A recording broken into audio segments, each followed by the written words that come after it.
Good morning, class 8th.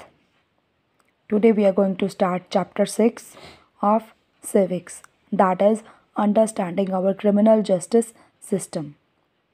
Okay कि हमारा जो क्रिमिनल जस्टिस सिस्टम है, अब हम उसके बारे में समझने वाले हैं कि न्याय किस तरीके से दिया जाता है हमारे सिस्टम के through. So I am reading the chapter line by line. Please understand, and if you have any doubt you can ask me anytime. Okay, so when we see someone violating the law, we immediately think of informing the police. जब भी हम देखते हैं कि कोई कानून को तोड़ रहा है, कोई कुछ गलत कर रहा है, तो हम क्या करते हैं? पुलिस को इन्फॉर्म करते हैं. You might have seen either in real life or in the movies police officers filing reports or arresting persons. तो अब आप सभी ने देखा ही होगा कि रियल लाइफ में या फिर मूवीज़ में या फिर क्या किया जाता है कि पुलिस जो है रिपोर्ट्स फाइल कर लेती है और पर्सन्स को अरेस्ट कर लेती है, उन्हें जब्त मतलब अपने कब्जे में ले लेती है. Because of the role played by the police in arresting persons, we often get confused and think that it is the police who decide whether a person is guilty और not.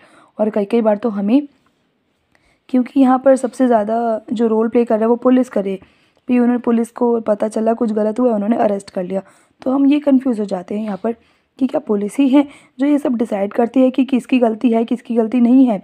This how ever is far from true, but लेकिन ये सच से बिल्कुल परे है, ऐसा कभी भी नहीं होता है. तो सच क्या है वो हम जान लेंगे इस चैप्टर के अंदर. After person is arrested, it is a court of law that decides whether the accused person is guilty or not. accused कौन होता है? accused वो person है जिसको दोषी करार किया गया है. ठीक है, तो जब भी किसी पर्सन को अरेस्ट किया जाता है तो उसके बाद उसे कोर्ट वगैरह लेकर जाया जाता है और कोर्ट में वहाँ पर फैसला होता है कि वो जो पर्सन है वो गिल्टी है या नहीं. गिल्टी मतलब वो पर्सन दोषी है या नहीं.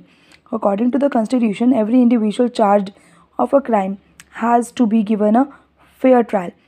हमारे संविधान, कॉन्स्टिट्यूशन मीन संविधान, हमारे संविधान के हिसाब से हर इंडिविजुअल को ये अधिकार है कि वो अपने फ्री ट्रायल ले सके, फेयर ट्रायल ले सके. फेयर ट्रायल का मतलब होता है अपने बारे में जो अच्छे से कहते हैं ना कुछ तथ्य अपने बारे में बताना कि मैं सही हूँ. अगर वो अपने आप को बचाना चाहता है तो अपनी सफाई पेश करने का उसे पूरा अधिकार होता है. Do you know what is means to get a fair trial? क्या आप सभी जानते हैं कि ये जो फेयर ट्रायल है इसका मतलब है क्या? तो इस चैप्टर में हम बहुत कुछ इंटरेस्टिंग पढ़ने वाले हैं जो आजकल आप सभी को पता होना बहुत ही ज़्यादा ज़रूरी है. Have you heard of an FIR? आपने कभी FIR के बारे में सुना है? FIR क्या होता है? और do you know about who police prosecutor is? Police prosecutor क्या होता है? तो इस चैप्टर में हम ये सारी ही चीज़ें समझने वाले हैं. We use a fictional case of theft to try out and highlight the process as well as the role of different individuals in the criminal justice system. तो हमने इस चैप्टर में क्या किया है, बहुत ही इंटरेस्टिंग स्टोरी यहाँ पर ऐड की गई है. तो इस चैप्टर में आप देखेंगे कि एक बहुत जो इंटरेस्टिंग स्टोरी किसके बारे में है, एक चोरी के बारे में है कि एक चोरी होती है और पूरा प्रोसेस जो है ना वो यहाँ पर दिखाया गया कि किस तरीके से अलग अलग इंडिविजुअल पर्सनस जो हैं वो क्रिमिनल जस्टिस सिस्टम में अपना रोल प्ले करते हैं. Many cases go through a process that is similar to the one discussed in our fictional case. बहुत सारे केसेस इसी तरीके से ही जो है हमारे सिस्टम में डिस्कस किए जाते हैं. Therefore understanding these processes as well as the role that different persons should play within the criminal justice system is crucial, so that if ever the occasion should arise you are aware of the processes that should be followed. यानी कि सबसे ज़रूरी बात यहाँ पर क्या आती है कि ये सारे प्रोसेसेस को आपने बहुत अच्छे से समझना है कि कौन से पर्सन्स कौन सा रोल प्ले कर रहे हैं, ताकि जब भी ऐसा होता है तो आपको पता चल जाए कि कौन कौन से प्रोसेसेस को किस किस तरीके से आपने फॉलो करना है. तो एक स्टोरी जो है यहाँ से स्टार्ट होती है. शुरू करते हैं यहाँ से बेटे. देखो एक सीन जो है यहाँ पर बनाए गए हैं.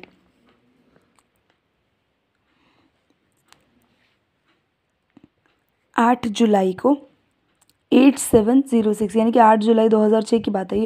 Eight their apartment in Mumbai Mrs Shinde is getting dressed. She has been frantically searching for her gold chain for over an hour. अब मिसेस शिंदे यहाँ पर हैं, इनकी स्टोरी है ये. मुंबई के अपार्टमेंट में रहती हैं और वो तैयार हो रही हैं. तैयार होते होते अब उन्हें उनकी गोल्ड चेन की ज़रूरत है. वो 1 घंटे से उस चेन को ढूंढे जा रही हैं. I am sure it was in this drawer, where could it be? मुझे पक्का यकीन है कि मैंने यहीं रखी थी, लेकिन अब मिल नहीं रही, कहाँ गई वो चेन, यानी कि उन्हें मिल नहीं रही है। आगे देखो, hurry up, we are going to be late for the wedding. अब उसके हस्बैंड आ जाते हैं कि जल्दी जल्दी करो, हमें शादी में जाना है, हम लेट हो रहे हैं। I can not find my gold chain, it's not in the drawer. I suspect that Shanti might have stolen it, she always spends a long time dusting my room. अब उसकी वाइफ क्या कहती है कि मुझे मेरी सोने की चेन नहीं मिल रही है और वो ड्रॉअर में नहीं पड़ी है। मुझे ऐसा लग रहा है कि जो हमारी मेड है शांति, उसने उसको चोरी कर लिया है, क्योंकि वो ज़्यादा टाइम हमारे रूम में साफ़ सफाई करते वक्त बिताती है। तो अब मिसेस शिंदे को क्या हो गया है, उन्हें शक होने लगा है अपनी काम वाली बाई के ऊपर। Shanti Hembram has been working in the house for past 3 years। अब शांति जो है वो पिछले 3 सालों से यहाँ पर काम कर रही थी। Shanti, have you begun to steal now and that too my gold chain? Bring your trunk, I want to search it. We have called the police, so if you have the chain return it now. तो अब शांति को क्या कहती है उसकी जो मालकिन है कि अब तुमने चोरी करना भी शुरू कर दिया है, और वो भी मेरी गोल्ड की चैन तुमने चुरा ली है। अपना ट्रंक लेकर आओ, अपनी मुझसे तलाशी करवाओ, अब मैं पुलिस को बुलाने वाली हूँ, और अगर तुम्हारे पास चैन है तो मुझे रिटर्न कर दो। तो वो क्या कहती है Shanti, madam I have not stolen it, madam मैंने कुछ नहीं चोरी किया।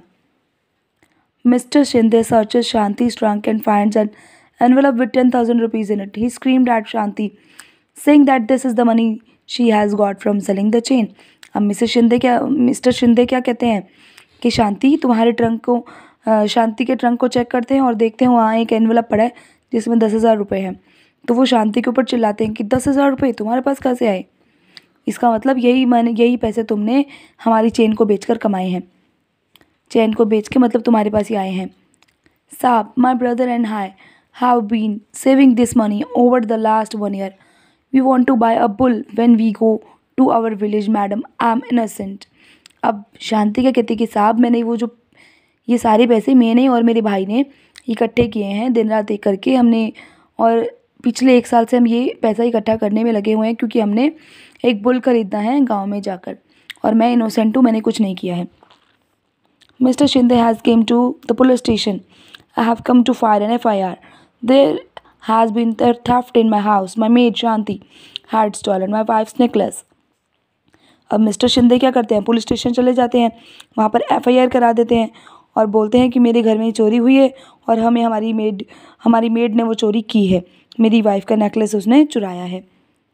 Sub inspector Rao records mister Shinde FIR, मतलब सब इंस्पेक्टर जो SI है राव, अब वो क्या करते हैं, मिस्टर शिंदे की रिपोर्ट जो है वो लिख लेते हैं। आगे का टॉपिक नेक्स्ट वीडियो में डिस्कस करते हैं।